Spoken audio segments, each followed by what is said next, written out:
Hi, and welcome to the latest edition of my sci-fi, fantasy, and horror short fiction roundup. This one is for January 2020 and includes 20 great stories I read in January. And I'm going to hop right into it. The first story is Mechanical Connection by Francis Rowett in Cosmas Infinities #1. The first issue of Cosmas Infinities includes several terrific stories, and this is one of my favorites. There's real power and panache in the prose here, like in this bit from the beginning of the story. Phosphorus Jack isn't one of the glossy uptown heroes, all cloak and jewel tones. He's a hopped-up vigilante, a little guy in dark leathers snapping and crawling with white sparks. Can't fly, but he's got the jet wing for that. The weird jet-powered cross between a surfboard and a thyroidal boomerang. It's a fabulous and original mix of superhero story, mechanically inclined sci-fi friendship tale, and it has a taste of steampunk. The hero, or superhero, is Phosphorus Jack, but as the story tells us, without the hood, Phosphorus Jack is Jennifer Jackson, a neighborhood girl.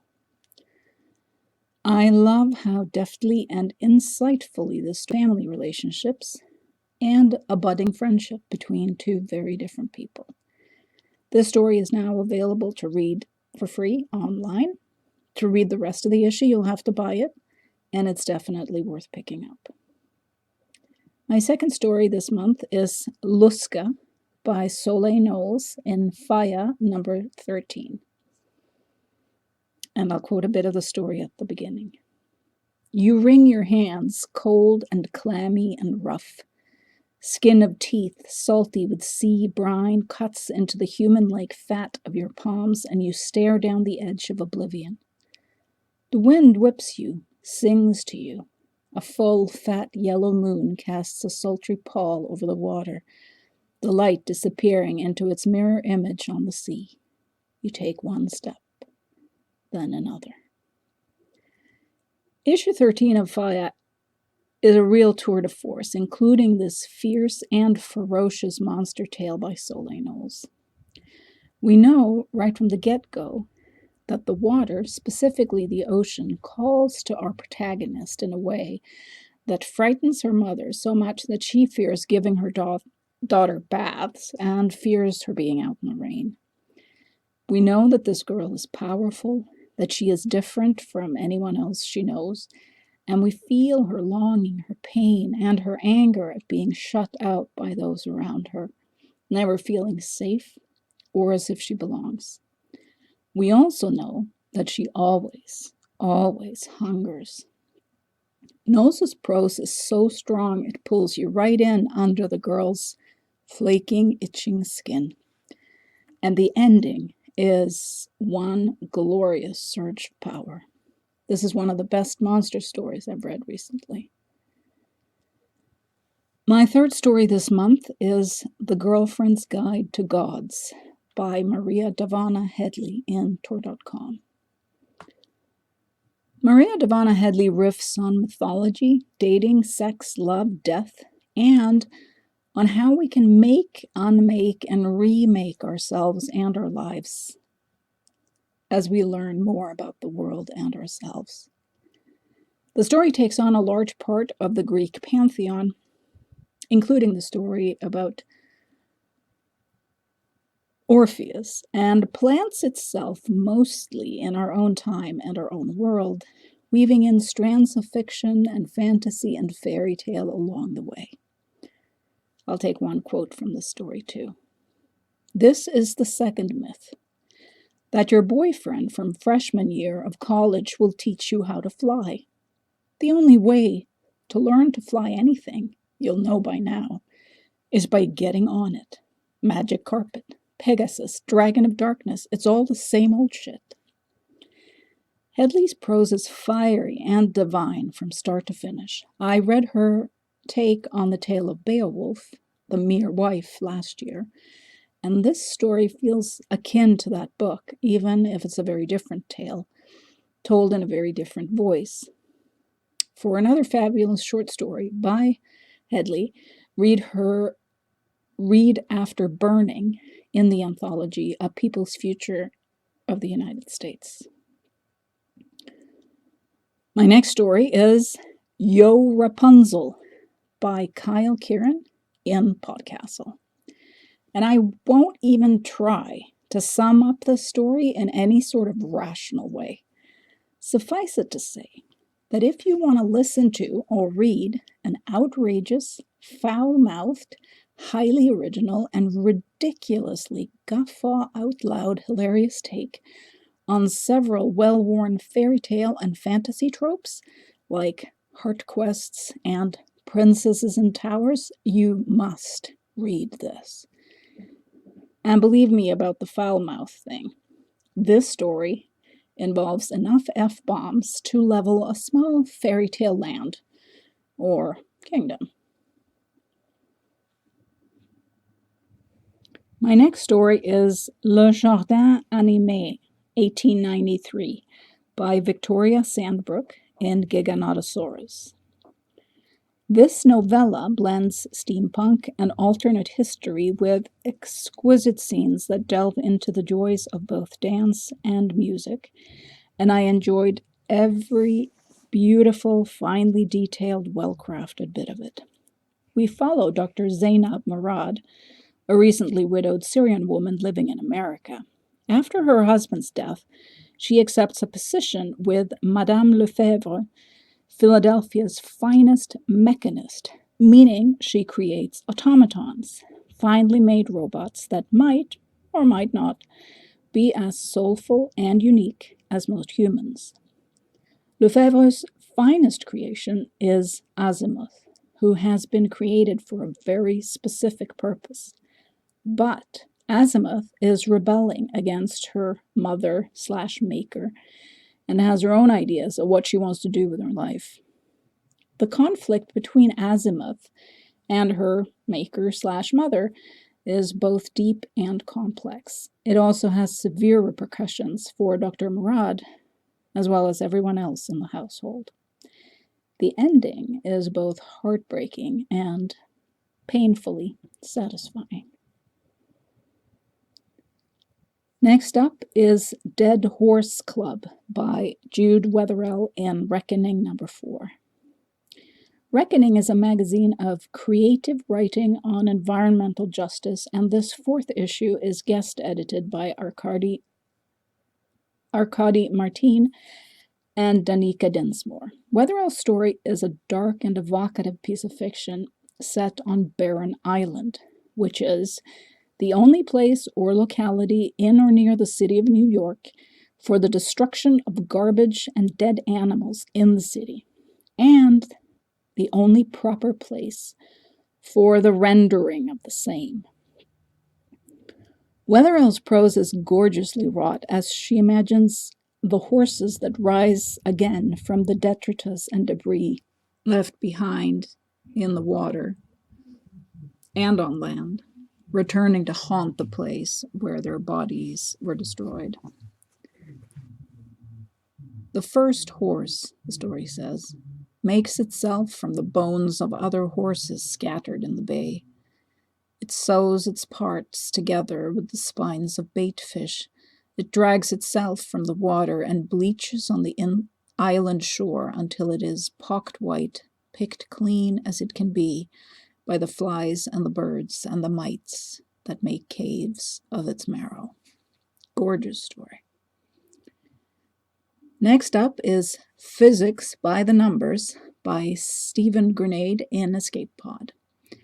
This is something as unusual as a science fiction story that is mostly about scientists and their work in the lab more than about any kind of space and time shattering science.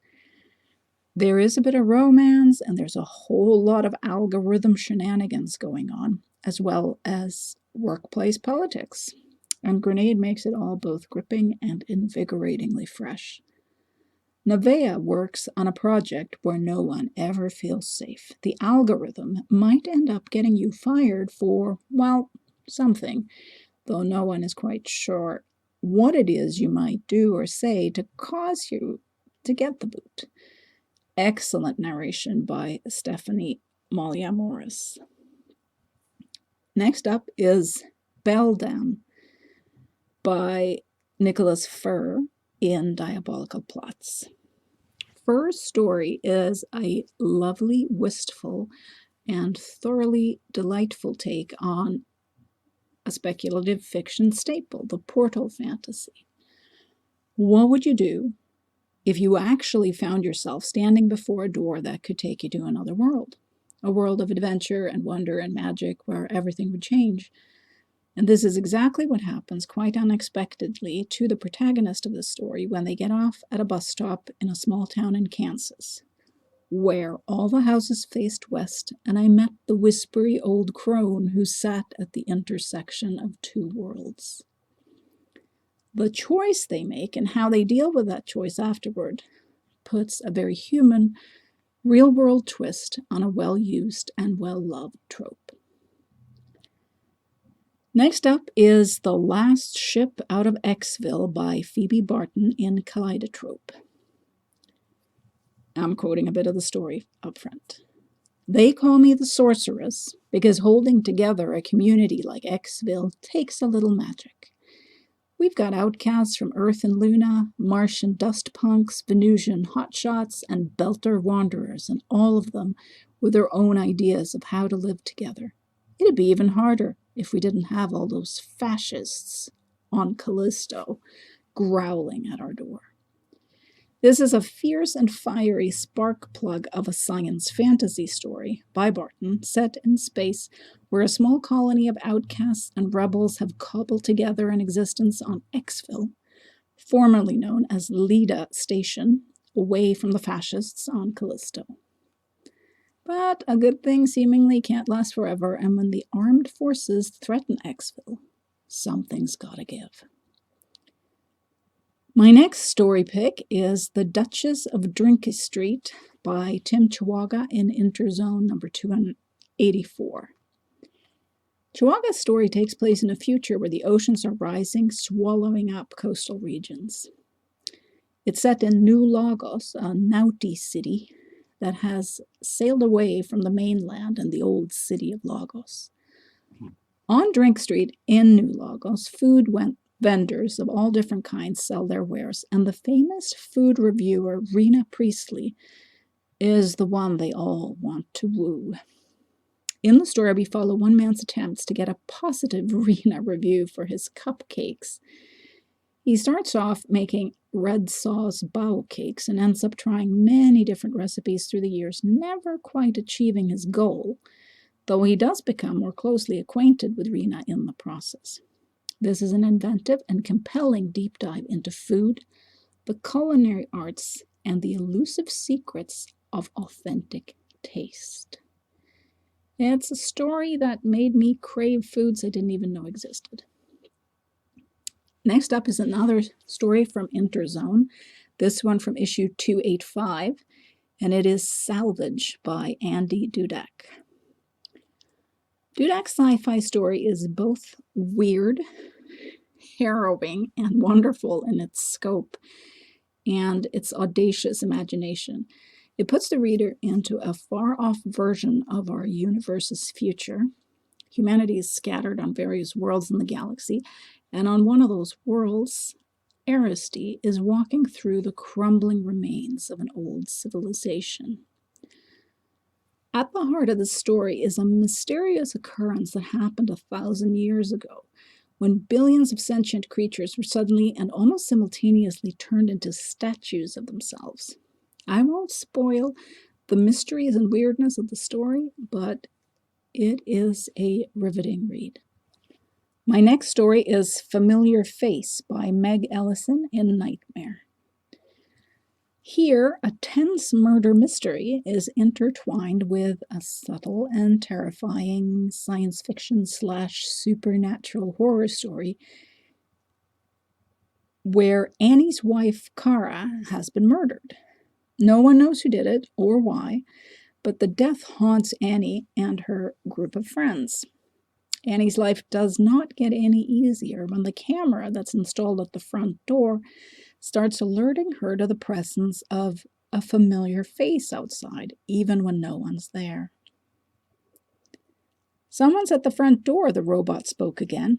Their phones vibrated at the same time. In the entryway, Annie checked her phone. "Your camera thinks it spotted a familiar face." Then, Kara is at the door. I love how this story features a big and gregarious cast of characters who all end up playing a role in the story's conclusion. It's a dark, brilliant story that is hard to shake off once you've read it.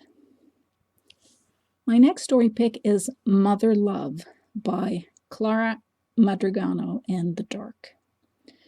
Madrigano's story deals with a mother-daughter relationship that is so wrong and so deeply unsettling on pretty much every level, with a mother who is more predator than caregiver, and a daughter who has to deal with a hunger and a legacy that warps her own existence. It's darkly lyrical and twisted enough to chill you to the marrow. But this is a fabulously well-written piece of fiction, and the opening paragraph, even all by itself, is a gem. "Here's my mother's story. Picture two snakes fighting in the desert. No one is there to see it. Nobody will care about the eventual outcome. Both snakes will bite and maybe poison each other, and they'll end up their lives like that, fangs sunk into each other's body. Both the meal the other wanted. Now picture this. My mother is one of the snakes, and I am the other. My mother was hungry enough to bite, and I was the prey she longed for the most." It's a must-read. My next story pick is Paris in Love by M. Bernardo in Syntax and Salt. Taken from what is sadly the final issue of Syntax and Salt, Bernardo's story is a gorgeous piece full of both sorrow and regret and longing, as well as love, though it's not the happy kind of love. Here we meet a fragment left of the Iliad's Paris, living on long after his fateful encounter with the goddesses and the golden apple, and long after Helen is gone. I love how this piece reimagines the tale and the mythology of Paris and Helen as it ruminates on the reality and our perception of love and life. My next story is Where a Good Town May Take Us by Andy C. Buchanan in Abyss and Apex. In this surreal story, a town is on the move. Literally, the buildings are on the move. At irregular intervals, the town deconstructs itself and puts itself back together in a new location while its inhabitants follow along, settling into new places, never knowing how long they'll stay or what will come next. There's a dreamlike sense of unmoored lives and ruthless existence in this piece that resonates deeply with me. That sense of an ever-changing town that makes change seem somehow predictable, until things change in more fundamental ways than just a new location or a new landscape outside the window. My next story is Badass Moms in the Zombie Apocalypse by Ray Carson in Uncanny Magazine. Some stories are exactly what their title tells you they are, and then some. This is one such story. Here we meet some real badass moms dealing with childbirth, child rearing during a massive zombie apocalypse. How do you give birth safely when the smell of blood will attract the ravenous horde? Why would you risk your life and the lives of others to do so? And what would you be willing to risk and sacrifice for your child and for your beleaguered community? This is an action-packed and emotionally satisfying story. Next up is One Song Ending by E.A. Petriconi in Apparition Lit. This story is part of Apparition Lit's outstanding experimentation-themed issue, and it's about Carlos, who works in a lab with a whole lot of rats. Petricone blends everyday science and something not so everyday in a tale that is gripping and compelling. With quiet but sharp-eyed insight, this story deals with themes like sickness, science, the realities of research, family, and death, and with the choices we make and how they affect other lives and the world around us. This story made me cry along the way, and the ending put a twist on things that I, at least, didn't exactly expect. My next story is One Hand in the Coffin by Justin C. Key in Strange Horizons. There is a long list of content warnings at the beginning of the story, and for good reason. This is strong, dark, disturbing stuff, but is also a powerful, compelling read. Twins Corey and Alicia have lost their older brother Michael under very traumatic circumstances. Michael wasn't an easy sibling to live with in life, and when he's dead, he still won't leave them in peace. After Corey makes an ill-fated birthday wish, the twins' lives turn ever more nightmarish as Corey's therapy puppet becomes possessed with what seems to be the malevolent remnants of Michael's spirit. This is excellent horror that packs a big emotional punch. My next story is For Thine is the Kingdom by Jennifer R. Donahue in Truancy. And this is a great twist on some of the most well-known and well-worn fairy tales. Donahue's story starts with the irresistible, at least to me, opening paragraph. She never woke up. She crossed that threshold into death's dream kingdom with the juicy tang of poison apple on her tongue from that single blushed bite. It was to do with her heart, she knew, and she knew her heart was no longer of any use to her, only her wits. The woman of the story meets another woman in the same strange world she now inhabits, and they end up trying to find their way in this new realm together. This is a dark story, and yet it is full of hope and inner fire. And my final pick for this month is Luchadora by Melissa Mead in Cast of Wonders.